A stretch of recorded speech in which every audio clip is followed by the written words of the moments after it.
idea of profitability at the expense of environment and community, and particularly focusing around the life that water brings and settling around water and what happens to property and how do you work in that space and reclaim that space.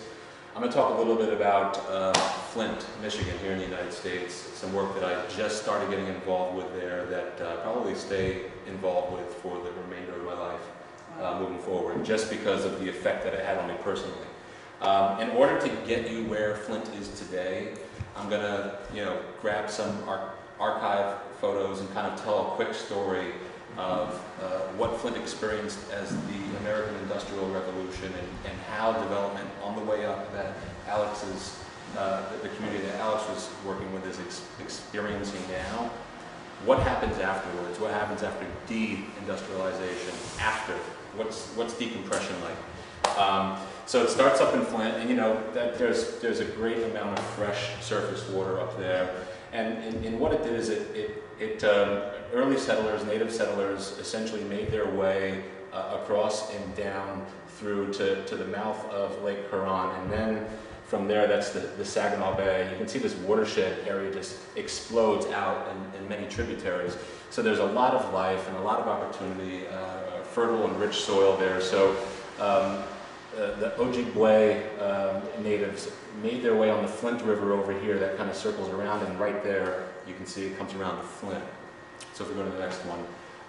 Because of that, Flint was founded in basically 1918 by a gentleman, it was incorporated in 1955, founded in 1918 by Jacob Smith.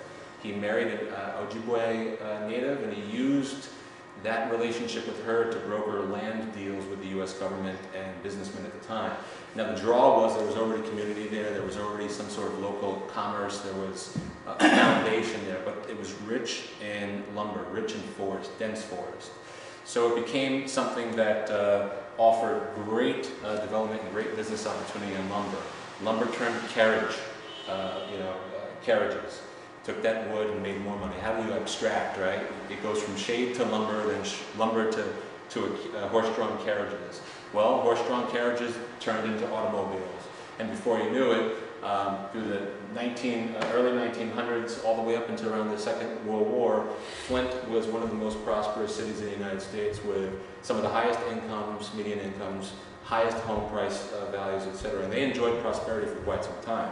Now, moving along, they did form a community.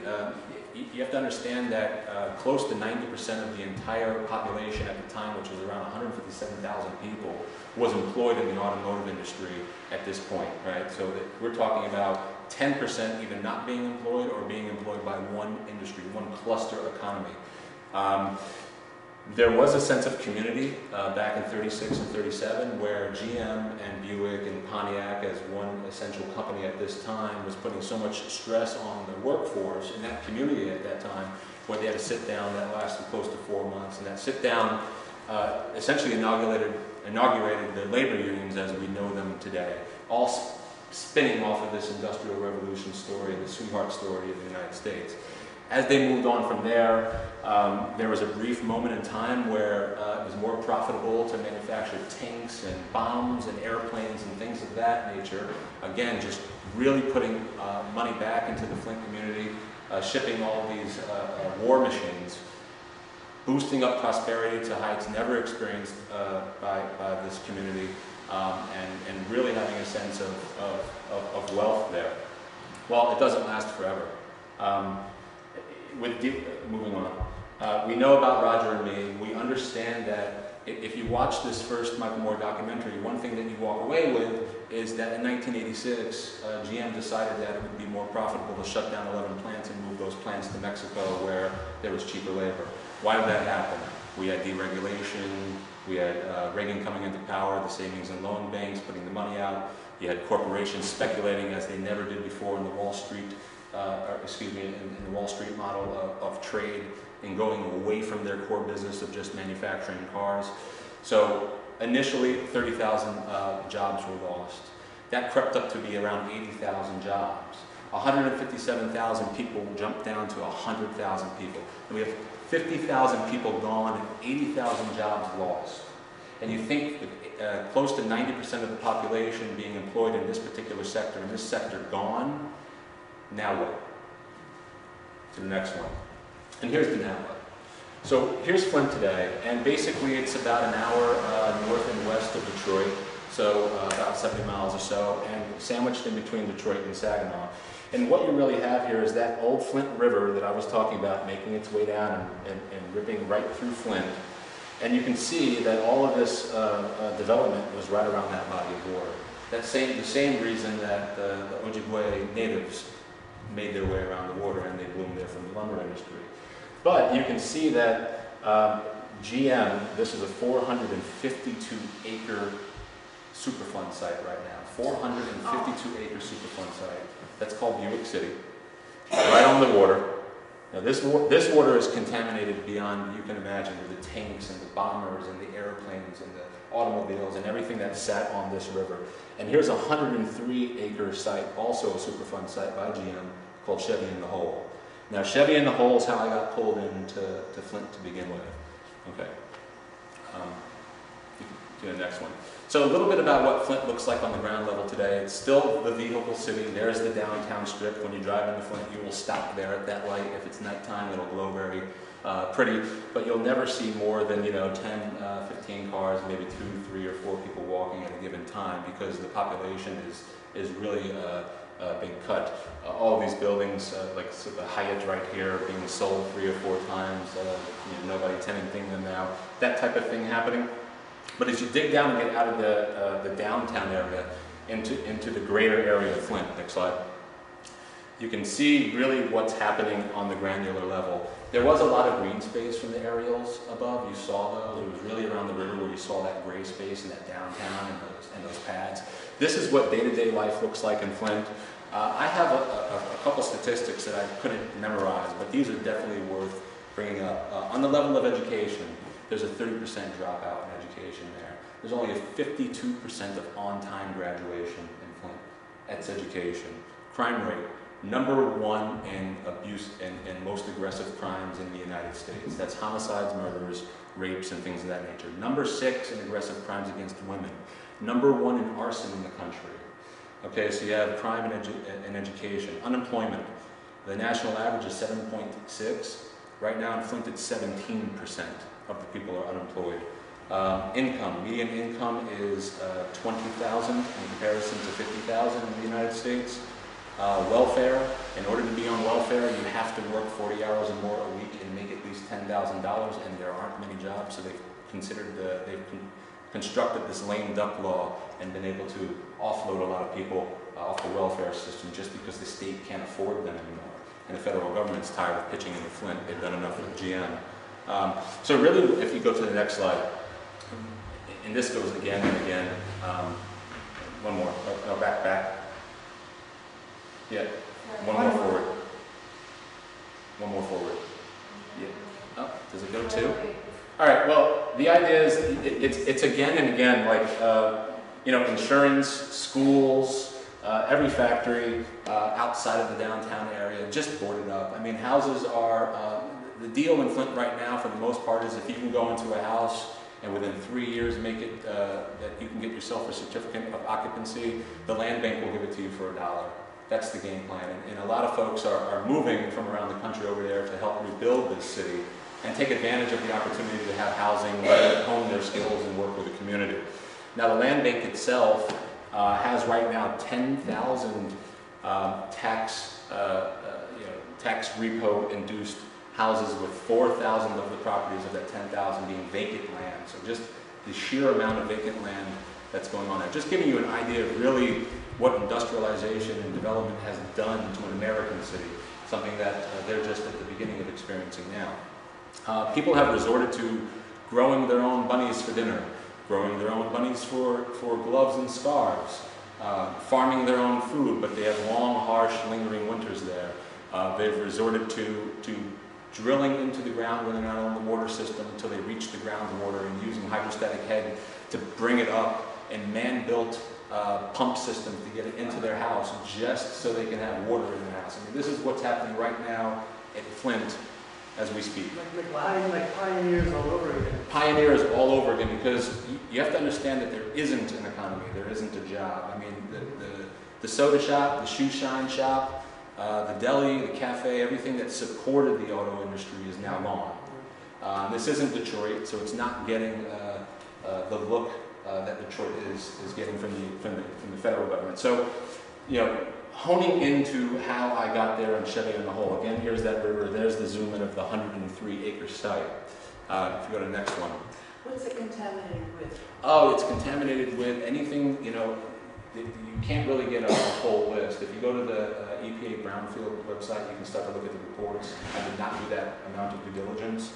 I know that, you know, war machines were built there and the auto industry sat on it. So they used that river as a sink forever, essentially, until it was time to ship production to Mexico. What they did is they left all the concrete in place and the rail in place. This is just a shot from the site. And now the Flint Public Art Project is essentially what got me out there. They were able to get you know, some funding to set up shop for a couple years and to exercise with the people. How can we use these spaces? How can we use these particular Superfund sites that are quote-unquote undergoing phytoremediation because some plants are left in place to perhaps remediate, perhaps not, but what can we do there? Can we use it as an area of ideas? Can we reimagine our city? Can we start with Legos and just be in a fantasy world? Can we put on production and theater there? Can we get vendors together? Can we swap ideas and whatnot? So this is the second year of the Flint Public Art Project. Going to the next slide. It ranges from really everything. If anybody's familiar with like what a Burning Man type of thing is, imagine Burning Man for the local for the local community, where the local community is involved with pretty much every single project. Oh, is that going automatically? Yeah. Okay, if you just bring it back. Yeah, I mean, local talent. How do you use waste material to make it functional and artistic, like styrofoam blocks that are chairs that, you know, maintain proper balance? So people are thinking, okay, I'm growing my own bunnies for dinner, and I can have, you know, furniture from waste materials. Great, how do I do that? So that kind of conversation going on in the same place. Taking scrap metal and building, you know, insulation pieces and sculptures out of them. Having interactive environments. I watched this little girl walk up to this dome and consider what was in there. But when she got in there, there was a pedal bike. She was able to understand how to create her own electricity and have those dialogues and get a workshop on how to wire her own bicycle up. You know, that type of level of exchange. So I was called out there. If you go to the next one. I'm an environmental engineer. The majority of my work is water capture and reclamation. I've been working with mushrooms, shiitake and oyster mushrooms for the most part, up in Ghent, New York. I live in Beacon now. And I was asked to come in and do a workshop and public outreach program with regards to, let's get some autonomy. The project was actually called Autonomy. Let's discuss growing your own food and maybe starting a very small localized cooperative economy with mushroom production on a very, you know, grassroots level. So I created a quick, everything for the project was supposed to be diverted from the landfill for the most part. That was part of the getting into it there. So I just welded up an I-beam, cut some bluestone. I had a 40-year-old maple fall down near us in Beacon, and I'm apprenticing with a woman with a wood shop. I cut it and built it and planed it, and I created a balance piece here to get people to kind of walk up, and that's about 95 inches in width, that piece of walnut, so it does have some size, and the wind kind of moved it around. But on either side of the balance, we had centralized food system, decentralized food system, nutrition, no nutrition. You know, you're growing your own food and potentially starting a community.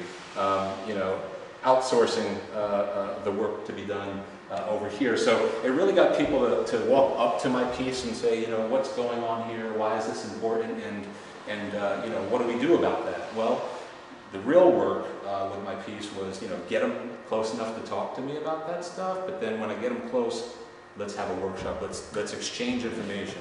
So over the course of the weekend, I had an intimate sit down with about 220 somewhat folks that learned how to, go to the next year, learned how to essentially inoculate logs with shiitake and oyster mushrooms, the proper way to do it, the proper sets of conditions, how to put them off and grow them moving forward, very low maintenance methods to more sophisticated quick turnaround methods of growing shiitakes off of sawdust and millet, things that were free to do, how to capture spores, how to bring those spores over into your ownership and use them for remediation purposes, use them for local economy, use those for food. So we really had a good time there, helping these folks kind of visualize what to do with this property, but again, to take that and what to do with their own property as well. And that's the gist of the work there. Yeah. How much time do you spend in Flint opposed to Beacon? Oh no! Right now, I told you this is for me. This is new. I was offered a 6-month stay about a month and a half out from now to live in Flint and to work with. It's just around a dozen children that were locked up for very violent crimes, and now they're out and they're in their 20s. They have no skills. They're dumped into Flint and they don't know what to do. So there is a program in place that they have this really great neighborhood called Carriage Way, where they have these beautiful old homes, 7-car garage, servant rooms and things of that nature. But this organization is donating 1 house per each of these young men and women that come out of the prison system.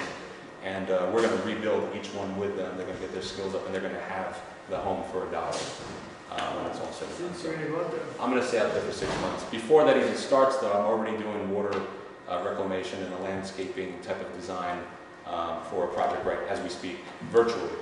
There or here? In Flint. In Can Flint. you talk I about had some that? follow-up work immediately there after my stay. Can you talk a little bit more about that? What are you doing to remediate?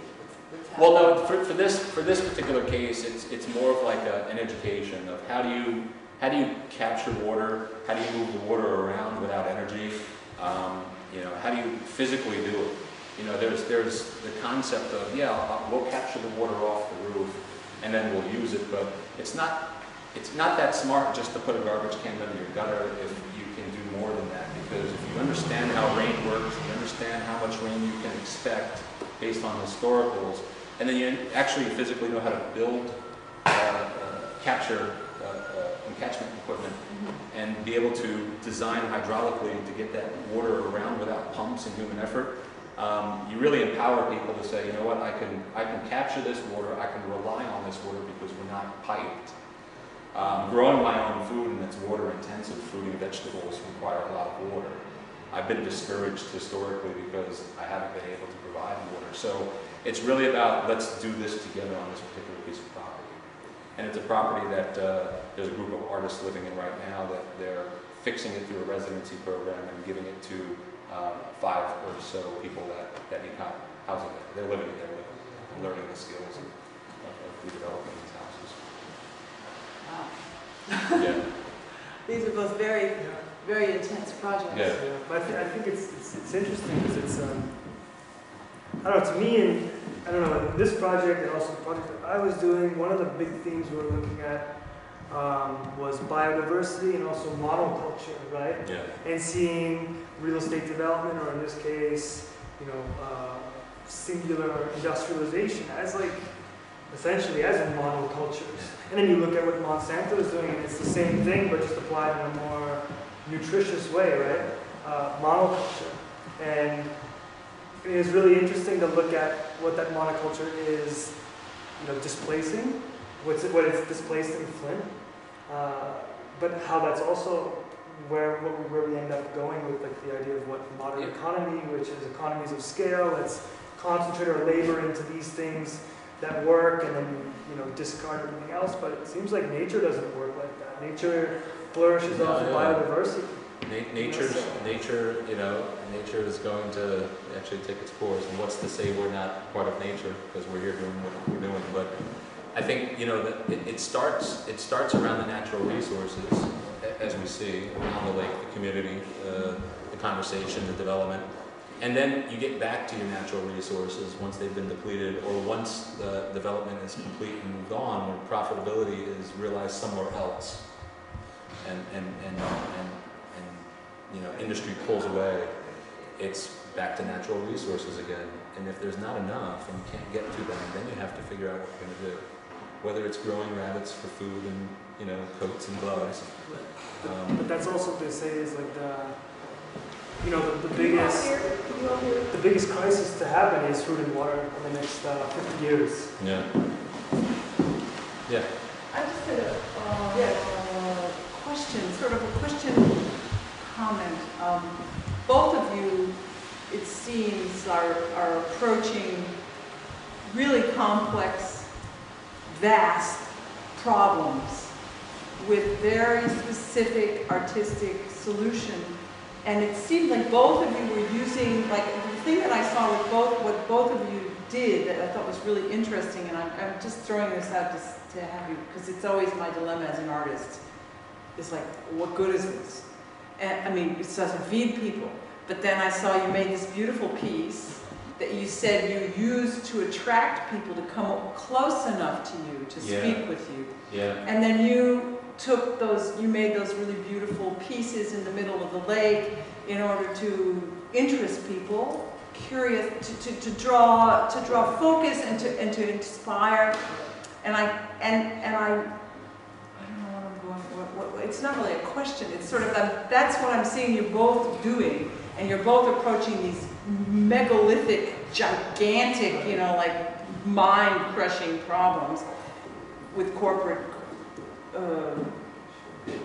giganticness, and then the individual being completely subsumed by money and profit. Also, what you were saying, I mean, it's maybe less about ecology directly, and it's really more about power. Yeah. And you know, that's really what it comes down to. It's trying to create like microcosms of alternate cultures that allow power to be reclaimed instead of everyone looking up to like you know, individually to the art has done this. I mean, look at this neighborhood. I mean, this neighborhood 25 years ago was, well, 30 years ago was just unbelievable. But then what will the art eventually ultimately benefit in this neighborhood? Who will art really have fed in the long run of this neighborhood? I know, but also, I know. And then, but then this neighborhood has shifted because of the influx of artists. But then it becomes so expensive that the actual people that lived here were displaced. But that's a whole other issue. Actually, it's very similar. It's similar, but is it not that culture being used? Strategically? It's Very Right similar. That is the dilemma. You know, how do you practice art to reach people and with the best intention to help people and to educate and really get an education across and a power shift in the process, so that the folks there, whether it's in Flint or not, can claim power and get back into natural resources and using their geography so it becomes theirs.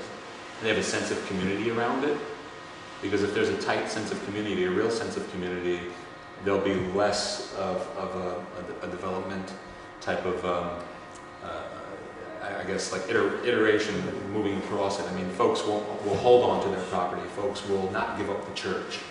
Folks will stand in front of, you know, corporations making their way in. But the art alone doesn't really necessarily. You have to really use the art as part of, you know, reaching the people through some sort of education, passing something along or enlightening them in some way that sticks. But it hits me that we're talking about cycles here, industrial cycles or economic cycles, and working within different parts of those cycles, and looking to reclaim and distribute power. But I think you have to look at human motives too, right? Oh yeah. And you have to look at, you know, even my experience working in slums and such, people come together and they feed off of and they live off of community wealth. You know, that's wealth that we can attain through talking, through sharing ideas, through conversing. You know, they do that until money is essentially what replaces that. Once you can live the individual life, you don't need that community culture or life so much, and that's what we're seeing all over the world. That's what we've seen in this country, right? Going from main streets to like Islandia, where everything is about individualism and living how you want to live and live your way. Same thing in India, going from a communal, more feudal system to one of individualism, and I think that's what's come along with money. And so motives, while in this room we may be talking about how to regenerate Flint, what's going to happen at the human scale once those people get a little bit of power in their hands? Are they not going to just go right back into that cycle? But then one other thing, it makes me think of other cultures like Ubuntu, right? Or you look at indigenous cultures that have set up structures onto themselves to almost impede power from advantaging one or two or three people once those possibilities come there. I think that's really interesting as well. Yeah. And even my experience in the village, because those people, my colleague comes up in a Jeep and a villager doesn't want to talk about rainwater harvest, he wants to talk about that Jeep. How much did it cost? I don't care about the lake, I want that Jeep. And these are community people, and that's their motives without any education. The money will allow them the water later on when the lake's all dried up. Yeah. Well, it seems to me like this is a lot about hope, because you find something that's been devastated and then you try to address it in a way. But it also is very linked to what cultures are doing and how one understands the culture and lives within that culture and what they find important as something they want to protect and love. And some of that it's getting shifted around by the economics, but also the incredible devastation that happens by industry. Extraction industries, development industries. I mean, these things have just been running rampant across the globe.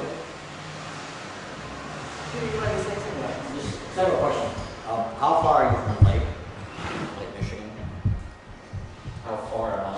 How far is Flint from the lake? I wouldn't be able to tell you off the top of my head how far. About an hour and a half, something like that, maybe 100 miles. It's not, there's no connection. Because it's near Lake Huron. No, it's Lake Huron. Yeah, it's near Lake Huron, like Erie and Huron most closely. Right. Yeah, it's not there. Like there, it was about the natural resource of the Flint River initially, right? Coming from lumber all the way through autos, and then deindustrialization to complete collapse, and the spawning of a new lifestyle. Reaction. What do? There's no opportunity for money. So it's not necessarily, they get to the water. There's a group out there called the Peace Mob, and when I told you about drilling down into the water table, that's fairly accessible.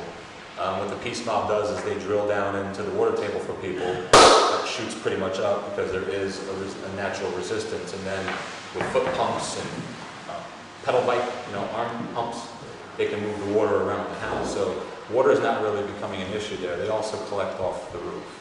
It's not just the water, it's really about, it really comes down to heat. It's like survival. So water they got covered, but it's food and it's heat that they really struggle with there.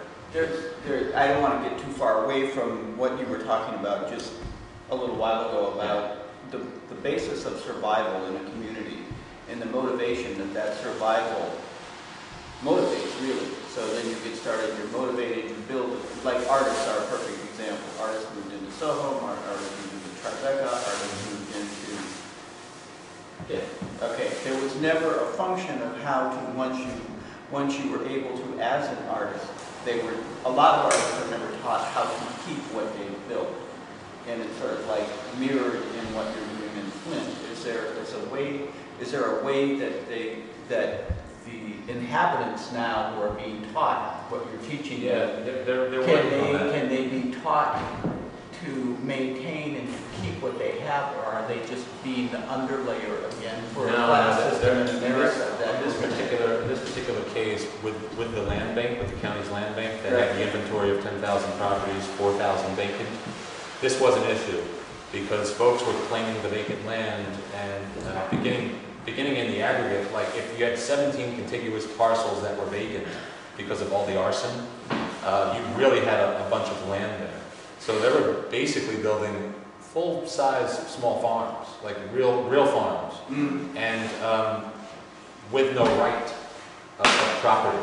So with one pioneering group, the Flint River Farm, It's a young woman from Brooklyn that couldn't really express what she thought to be vigilante or renegade farming when she was working with added value out here. And somebody else from the West Coast got together and they kind of worked with the land bank to create, I think it's like a 7-year right to use the property with the option to buy it at the end. So if your farm is functioning, it is profitable, good. What they're doing also is they have the food stamp system out there, and the Ruth Mott Foundation, the Motts, the applesauce folks, actually were born there. So what they do, and they're sending a lot of money, you know, $250,000 at a clip, $80,000 to rebuild houses for the people, to sell them just for $1. They're really giving to the community for whatever purpose. Their industry wasn't there, but they were born there. What they're doing is they're matching dollar for dollar if you buy at the local farm. So, like if you take your food stamp and come to Alex and I's farm, where we're growing our mushrooms and tomatoes or doing our aquaponics, you'll get double your money on your food stamp card through the Ruth Mott Foundation when you shop here, as opposed to the centralized grocery system or something like that.